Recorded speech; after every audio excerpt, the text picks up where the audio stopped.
नारळी पौर्णिमा श्रावण मास आला, रक्षाबंधनाचा सण आला, रक्षाबंधनाचा सण आला. भाऊ बहिणीच्या नात्याला गडद करण्याचा योग आला, गडद करण्याचा योग आला. मी आदमने महादेव मोतीराम आपल्यासाठी रक्षाबंधनानिमित्त एक कविता घेऊन आलो आहे. बहीण भावाचं अतुंट प्रेमाचं नातं असतं.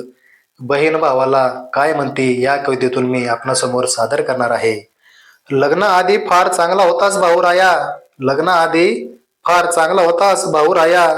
आनंदाने साडी पैसे ताटी टाकायचाच, आनंदाने साडी पैसे ताटी टाकायचाच. कित्येक दिवस फोन करीना गेलास, कित्येक दिवस झालं फोन करीना गेलास. प्रत्येक रक्षाबंधनाला माझ्याकडे यायचाच. आता काय झालं भावाला, लग्न झाले ना, पुढं काय म्हणते बघा बहीण. प्रत्येक रक्षाबंधनाला माझ्याकडे यायचाच.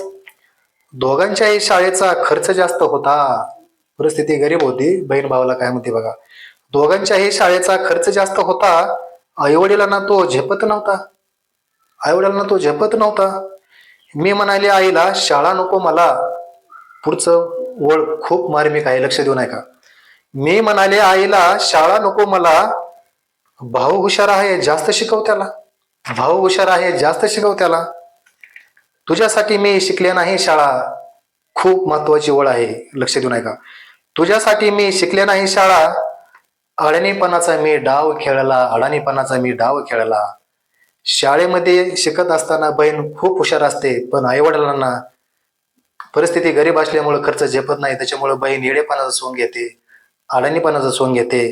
म्हणून बहीण काय म्हणते, अडाणीपणाचा मी डाव खेळला, अडाणीपणाचा मी डाव खेळला. आता शेवट आहे कवितेचा, लक्ष देऊ नका. मला काही नको गो आकाशगंगा, मला काही नको गो आकाशगंगा. दूर कर आमच्यातल्या पर्वत रांगा, दूर कर आमच्यातल्या पर्वत रांगा. धन्यवाद.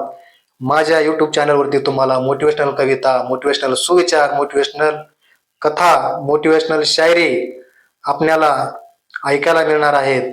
प्लीज आवडली असल्यास लाईक करा, सबस्क्राईब करायला विसरू नका आणि माझ्यासोबत तुम्ही जोडून राहा. अशाच तुम्हाला नवीन नवीन कविता, सर्व लेख तुम्हाला ऐकायला मिळतील. सर्वांना परत एकदा माझे धन्यवाद.